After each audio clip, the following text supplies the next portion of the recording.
Good afternoon again.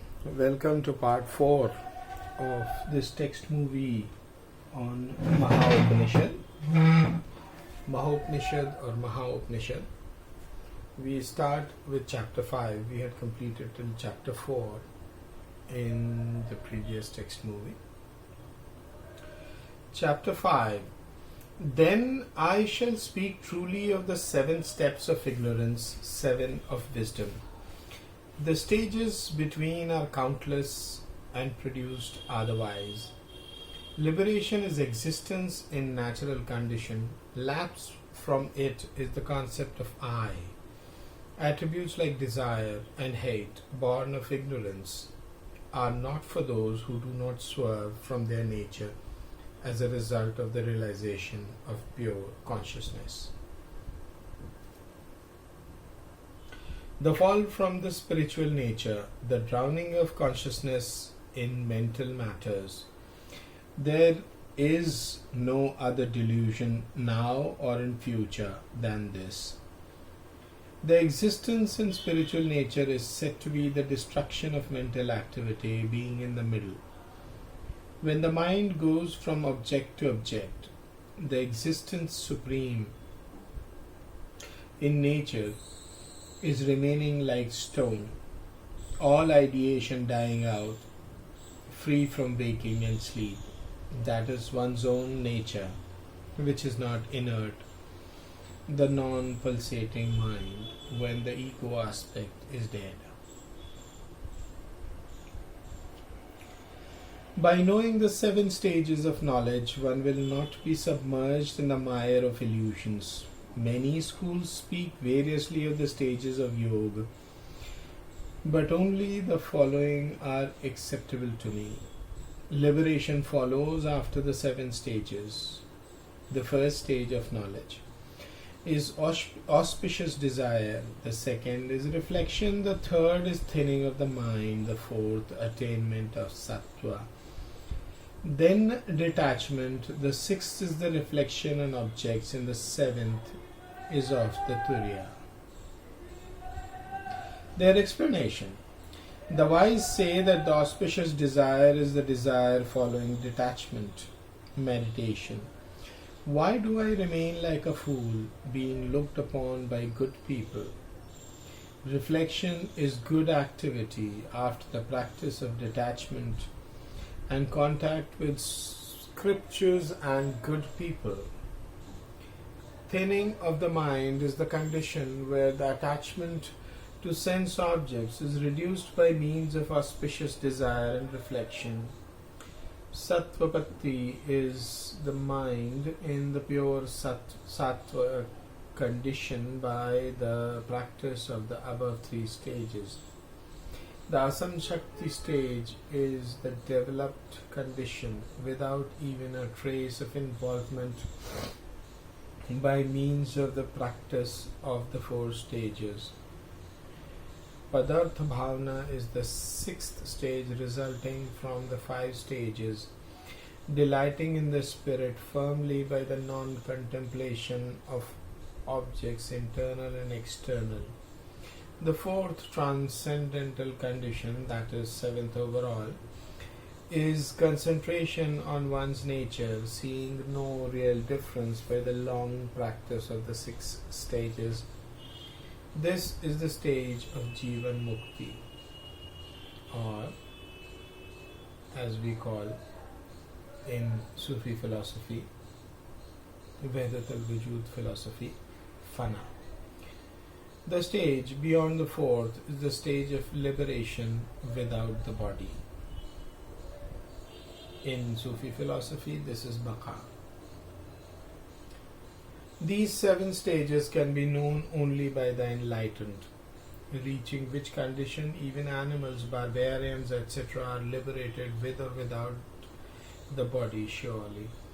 Wisdom indeed is the breaking of the knot and the liberation, the dying of the illusion of mirage. But those who have crossed the ocean of illusion, they have reached the high position.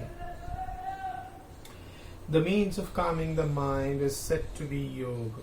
This is to be known as having 7 stages which lead to the status of Brahman. There is no feeling of you and I, one zone and another, nor the perception of existence or non-existence. All is calm, needing no support, existing in the ether of the heart, eternal, auspicious, devoid of ailment and illusion, name and cause. Neither existent nor non-existent, nor in between, nor the negation of all. Beyond the grasp of mind and words, fuller than the fullest, more joyful than joy. Beyond worldly perception, the limit of one's hope, horizon, extensive, there is no existence of anything other than pure cognition. Just allow me a second and correct this typographical error. The body exists only when there is the relationship of the perceiver, the perceived, and the vision connecting them, whereas this position of liberation is devoid of such a relation of the distinct perceiver, perception and object. In between the movement of mind from object to object, there is the unqualified essence of intelligence. This is immaterial perception, reflection. Always identify yourself with that. When the mind is dissolved through the attenuation of mental constructions, the mist of cosmic fancies will stand dissolved. The one infinite, unborn, pristine and pure spirit shines forth within as the cloudless sky in autumn. Repudiating all mental constructions, the principle of mindlessness may be seen to be the highest status. The sages, having liquidated their sins, have attained infinitude.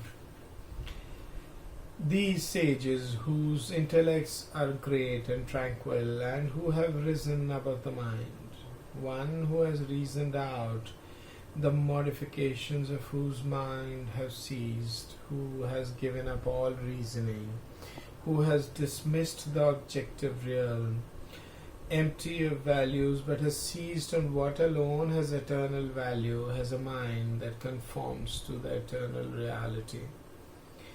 Due to an eminent degree of mature dispassion, one ceases to have any relish for even the so-called delectables that are in fact dry and tasteless. Like a bird from its cage, from delusions flies forth the mind devoid of attachments, frailties, dualities and props. The mind filled with truth shines like the full moon, vanquishing all meanness born of perplexities and dismissing all dilemmas due to idle curiosities. Neither I nor aught else exists here. I am but Brahman, that is peace.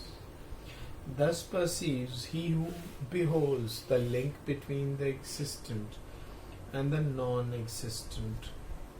As the mind indifferently contacts objects of the senses of sight, etc., when encountered by chance, so does the man of steadfast intellect regard courses of action. Experience lived through knowledgeably alone proves satisfactory. The thief recognized and befriended is no longer a thief, but turns out to be a friend. Life lived in sync with reality is the real life. Life lived in sync with reality is the real life. A thief befriended is a friend, not thief. That's my understanding of it, my poetry. As an unplanned journey to a village, when accomplished, is treated without elation by the travelers, so is the splendor of enjoyment that may fall to their lot, deemed by those who know. Even a little diversion of the well-controlled mind is reckoned quite ample. No elaboration of it is sought as such. Elaboration is a source of future afflictions. A king liberated from detention is glad to eat but a morsel. One unattacked and undetained hardly cares for his entire kingdom. And my understanding of this is adversity reversed gladdens. Adversity reversed gladdens. Abundance abandons sense. Locking one arm in the other, setting one row of teeth on the other, and putting some limbs against others, conquer the mind. From this sea of empirical life, there is no way out except victory over the mind. In this vast empire of hell, hard to subdue are those, subdue our ones and adversaries. That is my own, my friends, and so forth, and others opposed to me. The sense, and these are, which are these? My most important friends, my sense organs, which in English typically we limit to 5, but in Sanskrit we, as in, when we are discussing Upanishads and stuff, we talk about 6 because Chitta is the 6th one, that part of the mind which actually makes an image out of those 5 senses, which makes us think that what we see through our senses, through the image in our mind, through the movie running in our minds, inside our chitta, is actually the real reality, which, as we have already discussed, is not.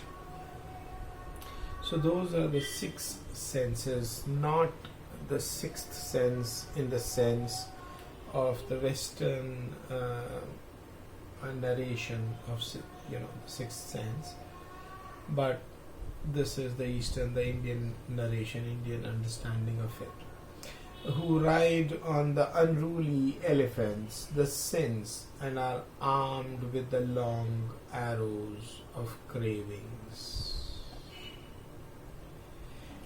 In the case of one whose egoistic vigor has been attenuated and who has vanquished his foes, the sense organs, latent impressions, intent on enjoyments, veer off as lotuses do in winter. Like no eternal spirits, latent impressions cut capers only as long as the mind remains unvanquished for lack of intense cultivation of the non-dual path.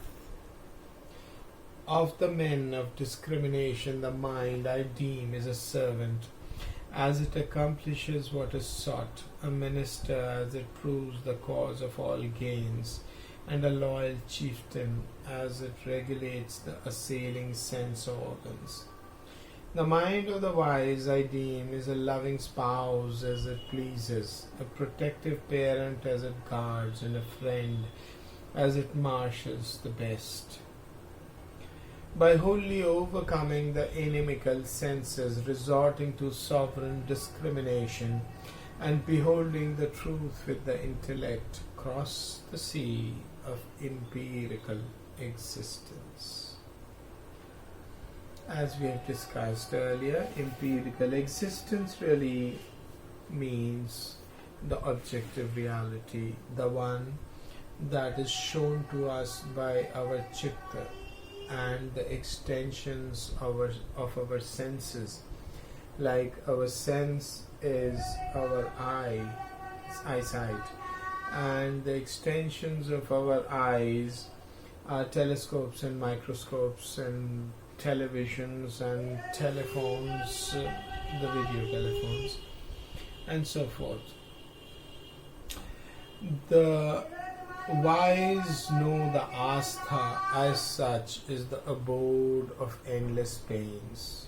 They also know that anastha is the home of joys, both here and hereafter.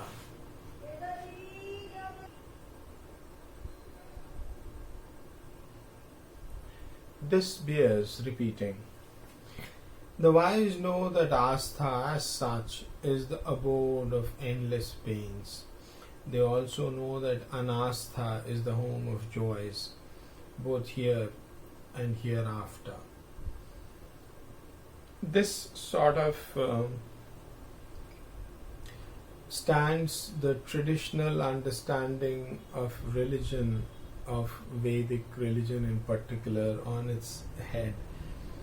But that's what Upanishads are. The understanding, the way the Vedas really work is that each of the Vedas has got 4 different kind of things. The first of those things is really about rituals, things that most people or almost all the people can find time for and can find the understanding or the intellectual wherewithal for. And then as you go from there one to the other, the next one is a little less rituals. It's about why rituals are, and the third one is really about why you must move on from rituals and try and understand reality for what it is. And the final one, of course, the Upanishads, are really about how a person who has reached the stage of the Upanishadic understanding, the Vedanta understanding, Vedanta as in the end of the Vedas, the ultimate part of the Vedas, he is actually encouraged us to sort of give up what is really meant for the hoi polloi, for the masses. This is for the Pandita, not for Pandita or Brahmin as in the sense of the caste as such, but of a person who has gone through those troubles to understand and who has reached that level of knowledge. So 85th verse of the 5th chapter of Mahopanishad says this: the wise know that Astha as such is the abode of endless pains. They also know that Anastha is the home of joys, both here and hereafter. In Sanskrit, it is Astha Matra Manantanam Dukkhanam Ankaram Viduh Anastha Matra Bhitah Sukhanamalayam Viduh. Moving on. Though intellectual, both extremely and variously learned, though highborn and eminent, one is bound by cravings as a lion is with a chain. Resorting to supreme personal endeavor and perseverance, conforming to Shastraic conduct unwaveringly, who may not win a perfection? I am this entire cosmos, I am the supreme self that lapses not. Nothing other than me is, meaning exists. This vision is the supreme assertion of the self as I, or the first level of self-assertion. I transcend all, I am subtler than a hair's tip. Such, O Brahmin, is the second and beneficent mode of self-assertion. Here, the Brahmin is not really addressed as a caste, but as a person who becomes vileen in Brahman or in Brahma or in the cosmos, who is in the process of achieving oneness with it. So this mode promotes liberation and not bondage. Witness the case of the liberated in life.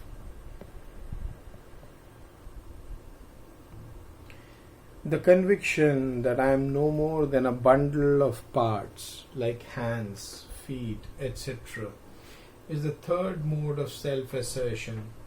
It is empirical and petty.